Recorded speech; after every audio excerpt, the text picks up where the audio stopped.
Hi, I'm Marguerite with MoveToTacoma.com, and I'm here today with my friend and colleague Sharon, who is a seller's agent here in Tacoma and University Place. And you know everything there is to know about getting someone's house ready to be on the market. Well, I think I do. I'm happy to be here. So what's the first thing that people need to know when they realize, okay, I'm going to sell my house and oh my gosh, a realtor is going to come and look at it? First of all, you shouldn't be scared of Sharon. Sharon's nice. Well, the first thing is to meet the client and ensure that you have good rapport and to set their mind at ease, because this is a process. We are going from maybe step 1 to step 15, and so we need to make sure that they are comfortable with the pace and for us to walk through and to ensure that we get their house ready in a timely manner. I think a lot of us, when we have a realtor come into the house, it's very self-conscious. I mean, having anybody in your house can feel a little self-conscious, but I think most of us know how to keep our houses clean, but we don't know what it needs to look like to sell. It's different the way you live than the way you sell a house, right? Yes, it certainly does.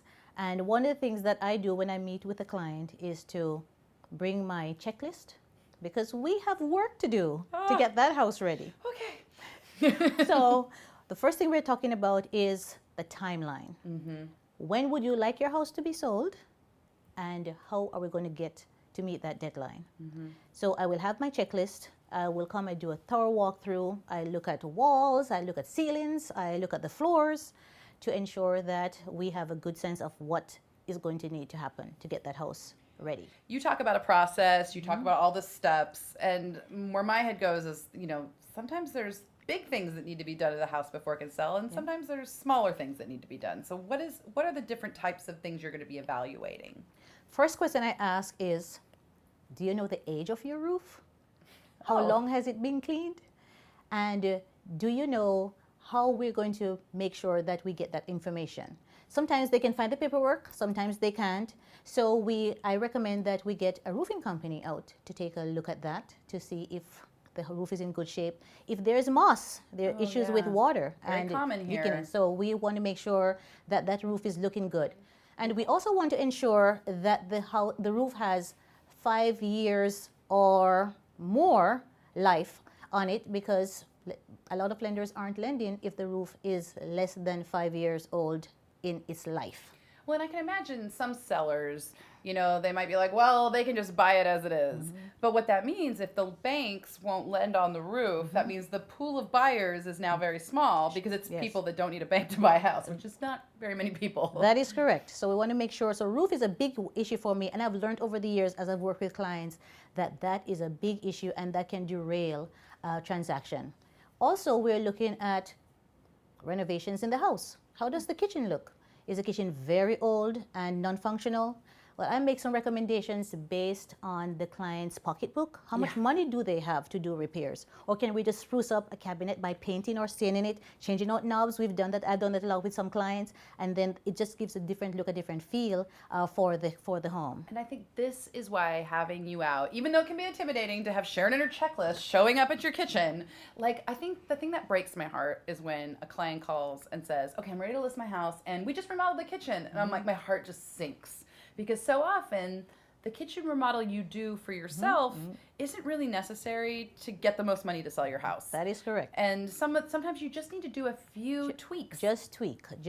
Stain, paint, even if you change the knobs to a silver knob, if you had another color, that spruces up the kitchen. And so those are things that you don't have to spend a lot of money on unless it is just falling apart. We wanted to make it look better, but that's important for the kitchen, because the kitchen is the prime place. When our clients are interviewing me as buyers, they're saying, well, what is the kitchen like? I'm looking for this, I'm looking for that. So I want to make sure that this kitchen is really spruced up.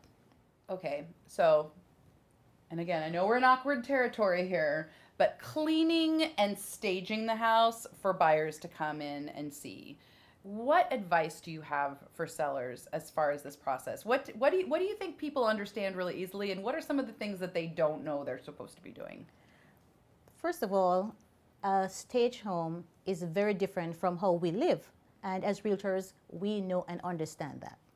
So when I go to a client's home, I am looking around and I'm looking at where the clutter is and what things we need to remove from the space. Okay, but what about the clutter that I've hidden away? You know, what about the clutter in my garage? What about the clutter in my closet? Yes, indeed. So there is clutter that can be hidden nicely, but there's some clutter that cannot be hidden. Buyers want to come and open closets. They're opening do. drawers. They're looking at the garage. So here's one of my recommendations that I make to sellers all the time. Rent a storage space and drag all that stuff out. You're going to be moving anyway, so you can start packing things up that you love and take it to storage. So I suggest 3 piles. You have a keep pile, you have a donate pile, and you have a trash pile. And as you go through your home, you figure out what things do I really, really love, what can I donate, and what just belongs in the trash. And a lot of sellers are willing to do that because it makes sense. You want to keep your stuff, but we don't need everyone looking at a lot of stuff in your home. What about personality in the house? And for some of us, that might just be a gallery wall of family photos. For others, it might be, you know, preferences toward loud wallpaper or bright colors. Like, what is your philosophy? I know a lot of different realtors have different points of view on this. What is your recommendation to clients? So I take buyers through homes that are listed, and I've noticed several buyers are just dragging their feet and they're not looking at the house. Why is this? They are looking at your family photographs. I am exactly so this way. I say that you should remove your family photographs. Just put generic wall hangings on there and have us look at your home and not get into your business of who lives in the house. So I say take those personal items down, remove anything that you hold dear to you that you don't want to have broken or removed, take them out, and then you can have just a nice space that welcomes buyers, but have them be looking at your house, not at your photographs. Yeah, I found for me and watching clients, like sometimes it's not distracting in the way you expect. It's like, oh, I went to high school with that guy, and it's not even somebody in your family. It's like somebody in a picture with someone in your family. Yes. And suddenly we are very much off the topic of what we're there to do. Imagine ourselves in your home. Yeah, and then that's the whole thing, right? Is buyers have spent so much time watching HGTV. You know, they expect a certain fantasy experience. They expect kind of a neutral opportunity to imagine themselves in the house. And clean, depersonalized, updated. What else do they need to think about when they're getting their house ready? So I have been doing a few things differently with sellers nowadays. When I meet with a seller, I am asking some other questions that I never used to ask, but now I'm doing it. Have you had anyone go up in the attic space to look around for pests or rodents? Because we know in our community they exist, and that can derail a home inspection. Also, I'm saying get a handy person to go down in your crawl space and look for the same thing. Lots of transactions have been derailed by what's happening under your house or in your attic. And so you can get help, get a pest control person to come if they find anything to take care of that. Then we're not worried about home inspection that much at all. So I have really stepped up my game, gotten brave to talk to sellers about these two issues that are very, very important.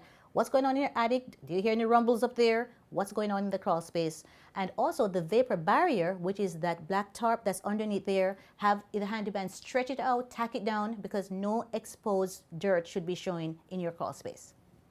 Well, and that's the whole thing. It's like we live in our homes, but I mean, when was the last time? I mean, I've never been in my crawl space, and I don't want to go in the attic most of the time. Like, it's got insulation up there. Yeah. So it's definitely the way that a buyer and more importantly their home inspector is going to be going through your house. It makes sense to try to go through your house that way before they get there. Yes, it does. So Sharon, thank you for coming on and for talking with us about how to get a house ready to sell. Is there anything that I haven't asked you about that you have as a pro tip for folks looking to sell their house? Yes. Time. Give yourself time to manage this process. That is very daunting. You can live in your home for years. All of a sudden, you have to sell because of work or some family personal issues, and then you are going to panic. But don't panic. Give yourself time. Reach out to a realtor and make them help you as a professional prepare your home. And be reminded that there is lots of paperwork to be done. So gather all of your warranties, any other paperwork that you have about the house. That will be very helpful when we're trying to sell it. Gather those in a folder, and then we'll be able to make the process work much easier. Time is on their side. Yes. All right. Well, thank you so much, Sharon. This was my pleasure. Bye.